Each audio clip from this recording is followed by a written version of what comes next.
Sir 'Pawan Kalyan' గారు ఈ మధ్య కాలంలో చూస్తే చాలా మౌనంగా ఉండిపోయారన్న ఒక విమర్శ వస్తుంది సార్. అంటే ఒక వైపున 'జగన్మోహన్ రెడ్డి' గారు పర్యటనలు చేస్తూ తీవ్ర స్థాయిలో విమర్శలు చేస్తున్నారు గవర్నమెంట్ పైన. అండ్ 'రప్ప రప్ప నరుకుతామంటూ' 'పుష్ప' డైలాగ్‌ను ప్లాకార్డ్ పెట్టుకున్న వ్యక్తిని కూడా సపోర్ట్ చేస్తూ నిన్న మీడియా ముఖంగా మాట్లాడారు. మరింత ఒక వైపున 'జగన్మోహన్ రెడ్డి' గారు రెచ్చిపోతూ ఉంటే 'పవన్ కళ్యాణ్' గారు ఎందుకు మౌనంగా ఉన్నారు? ఎందుకు ఆయన విమర్శలు చేయడం లేదు అంటే ఇది ఇప్పుడు ఆయన 'జగన్మోహన్ రెడ్డి' గారు ఇద్దరు కూడా కలిసిపోయారని ఒక నరేషన్ బయట స్పెక్యులేషన్ న్యూస్ ఒకటి వైరల్ అవుతుంది సార్. మరి నిజంగా 'జగన్మోహన్ రెడ్డి' గారు 'పవన్ కళ్యాణ్' గారు కుమ్మక్కయిపోయారా? చంద్రబాబు నాయుడు గారిని సైడ్ ఎక్కించబోతున్నారా? అన్నట్టుగా చర్చించుకుంటున్నారు సార్. మరి ఎందుకు 'పవన్ కళ్యాణ్' గారు మౌనం గల కారణం ఏంటి సార్? ఈ మధ్య కాలంలో జగన్ ఫుల్ అఫెన్సివ్ మోడ్ లోకి వెళ్ళాడు. ముందు నుంచి కూడా జగన్ ఏంటంటే best form of defence is offence అంటారు వార్లో.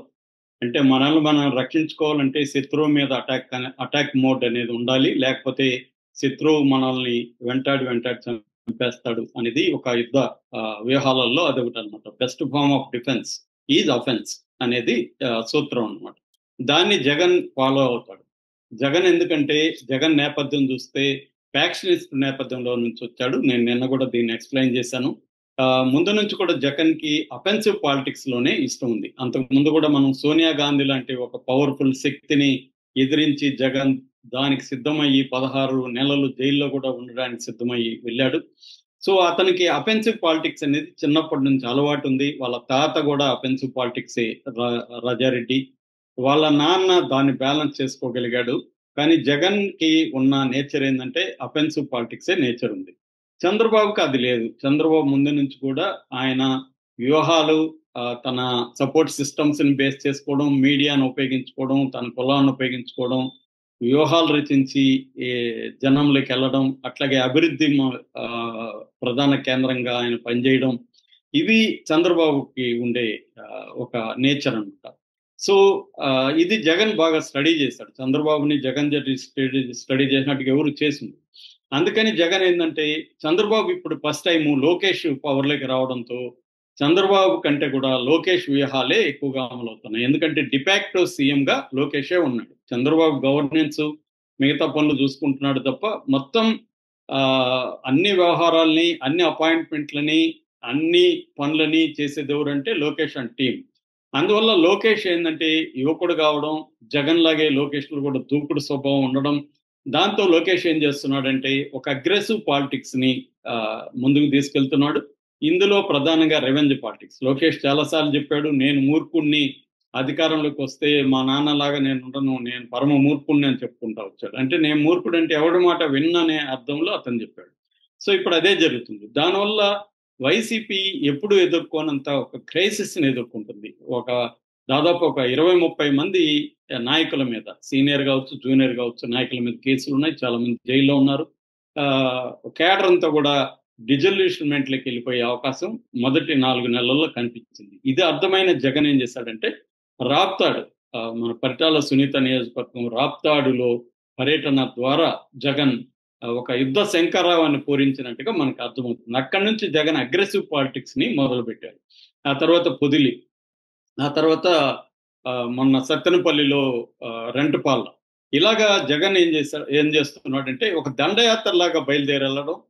అంతకుముందు తెనాల్లో వెళ్ళాడు.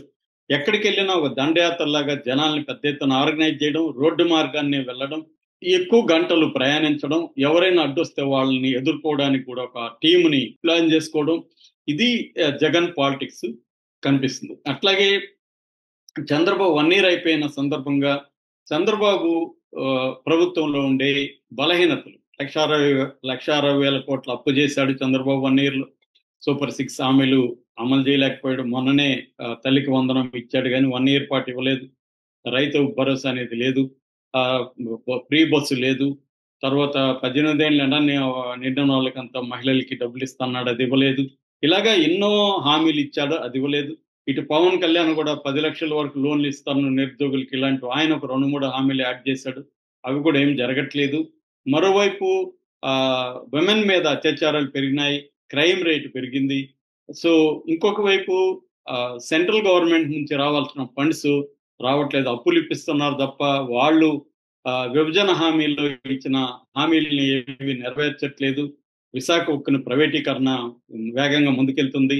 ఈ నేపథ్యాన్ని ఉపయోగించుకొని జగన్ ప్రజల్లో ఉండే ఒక అసంతృప్తిని ఉపయోగించుకొని ఒక అగ్రెసివ్ పాలిటిక్స్ మొదలుపెట్టాడు.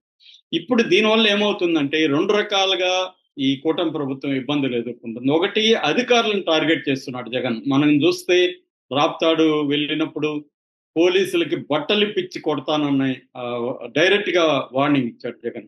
అయినా అతని మీద కేసు కానీ అతని అరెస్ట్ కానీ ఏమీ చేయలేదు. చివరికి సాక్షాత్తు చంద్రబాబే కేబినెట్ మంత్రుల సమావేశంలో నన్ను అరెస్ట్ చేశాడు కాబట్టి జగన్ అరెస్ట్ చేయాలనడం కరెక్ట్ కాదని మాట్లాడాడంటే వీళ్ళకి అంత ధైర్యం లేదా జగన్ అరెస్ట్ చేయడానికి, లేదా మోడీ గ్రీన్ సిగ్నల్ ఇవ్వట్లేదా అనేది అందరికీ ఇవాళ ఉన్న డౌట్. ఈ నేపథ్యంలో ఇప్పుడు కొత్తగా ఒక విషయం బయటకు వస్తుంది. అదేంటంటే పవన్ కళ్యాణ్ ఎందుకు సైలెంట్గా ఉన్నాడు? మామూలుగా పవన్ కళ్యాణ్ మనకు కానీ చూస్తే అంతకు ముందు జగన్ నీ అంతు చూస్తాను, నిన్ను అధపాతాలని తొక్కేస్తాను, అలా తొక్కేయకపోతే నా పేరు పవన్ కళ్యాణే కాదు, నా పార్టీ జనసేన కాదని సినిమాటిక్ వీరోచితమైన డైలాగ్స్ అనేక చోట్ల ఇచ్చాడు.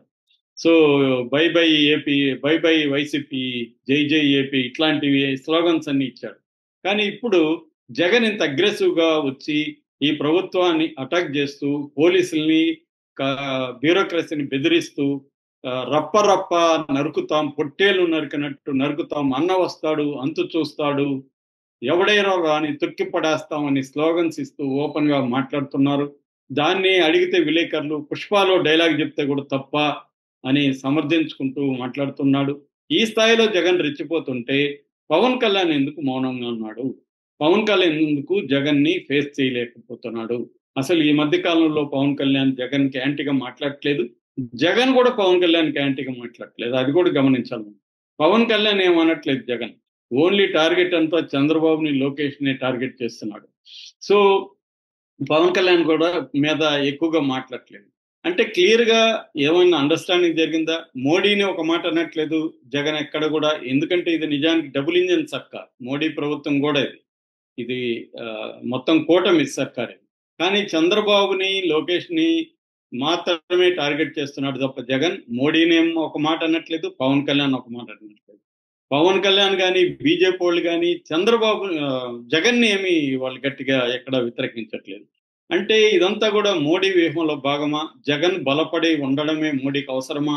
లేకపోతే చంద్రబాబు బలపడతాడు, చంద్రబాబు బలపడితే ఇటు మోడీకి నష్టము, ఇటు పవన్ కళ్యాణ్కి కూడా నష్టం. చంద్రబాబు వీక్ గా ఉంటేనే పవన్ కళ్యాణ్ మీద చంద్రబాబు డిపెండ్ అయ్యే అవకాశం ఉంటుంది. ఎప్పుడైతే చంద్రబాబు బలపడి మనకే 135 సీట్లు వచ్చాయి కదా, పవన్ కళ్యాణ్ మనం ఎందుకు క్యారీ చేయాలని చంద్రబాబు అనుకుంటే పవన్ కళ్యాణ్ చూపులో పడతాడు. ఎందుకంటే పవన్ కళ్యాణ్ సొంతంగా ఆయన ఇప్పటివరకు గెలవలేకపోయాడు, ఆయన కూడా ఓడిపోయాడు. స్వయంగా 10 ఏళ్ళు పార్టీ పెట్టి ఒక ఎమ్మెల్యేని కూడా పంపించుకోలేకపోయాడు. గెలిచిన ఏకైక ఎమ్మెల్యే కూడా వైసీపీలోకి వెళ్ళిపోయాడు.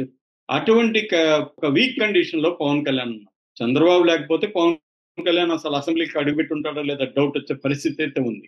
అలాంటి పరిస్థితి ఇప్పుడు కానీ చంద్రబాబుకి బలం పెంచితే, జగన్ ని బలహీనం చేస్తే చంద్రబాబు ఆటోమేటిక్ గా బలపడతాడు. ఇది జరిగితే ఇటు పవన్ కళ్యాణ్ కి, అటు మోడీకి కూడా ఇబ్బంది. మోడీకి వచ్చే లాభం ఏముంది? చంద్రబాబు బలపడితే. చంద్రబాబు వీక్ గా ఉంటేనే మోడీకి కూడా కంట్రోల్లో చంద్రబాబు ఉంటాడు. ఎందుకంటే సెంట్రల్ గవర్నమెంట్ లో చంద్రబాబు మీద ఆధారపడిన ప్రభుత్వం ఉంది. స్టేట్ లో చంద్రబాబు వీక్ గా ఉంటేనే అక్కడ కూడా తన మాట చెల్లుతుంది. చంద్రబాబు బలపడే కొద్దీ డిమాండ్స్ కూడా పెరిగే అవకాశం ఉంది. మోడీని కూడా ఇండైరెక్ట్ బ్లాక్ మెయిల్ చేయగలరు. ఎందుకంటే చంద్రబాబు డిపెండబుల్ ఫ్రెండ్ కాదు. గతంలో కూడా తన వైపు ఉండి మళ్ళీ కాంగ్రెస్ వైపు వెళ్ళిపోయిన సందర్భం అందరికి తెలుసు. అందుకని మోడీ కానీ అమిత్ షా కానీ చంద్రబాబుని కంట్రోల్లో పెట్టుకోవాలంటే జగన్ ని కొంత వదలాలి, జగన్ స్ట్రాంగ్ గా ఉంటేనే మనకి చంద్రబాబుని కంట్రోల్ చేయగలము అన్న ఒక స్ట్రాటజీలో భాగంగానే పవన్ కళ్యాణ్ కూడా నేను జగన్తో గొడవ పడడం వల్ల చంద్రబాబుకు లాభంగా తప్ప నాకేం లాభం లేదని ఒక యాంగిల్ నుంచే పవన్ కళ్యాణ్ మౌనంగా ఉన్నాడు అనేది కొంతమంది చేస్తున్న విశ్లేషణ. సో ఇదే రియలిస్టిక్ గా అనిపిస్తుంది మనం చూస్తే. లేకపోతే పవన్ కళ్యాణ్ ఎందుకు మౌనంగా ఉన్నాడు? బిగినింగ్ లంతా వైసీపీ తాడు తీస్తాను అది ఇదని ఎగిరాడు బిగినింగ్ లో.